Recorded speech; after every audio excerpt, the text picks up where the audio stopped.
Hello, welcome back to the channel. Today we're going to learn how to use Notion for SEO keyword research, a crucial aspect of your 2025 digital marketing strategy. First up, we need to create a new page in Notion. This will serve as your SEO keyword research hub.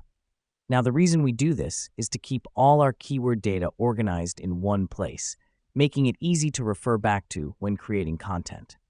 Next up, it's time to make use of Notion's table feature. Create a table with columns for keyword, search volume, keyword difficulty, and potential.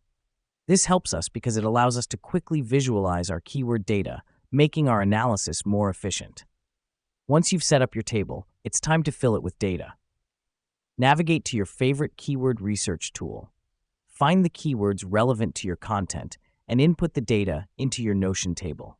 This is crucial because these metrics will guide your content creation, ensuring your content is SEO friendly and has the potential to rank on Google.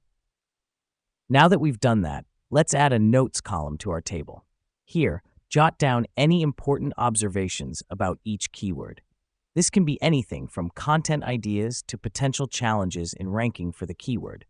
This step is important as it allows you to tailor your content strategy to each specific keyword. Lastly, remember to periodically update your table with new keywords and data. SEO is constantly evolving, and so should your keyword research. And there you have it. That's how you can use Notion for SEO keyword research.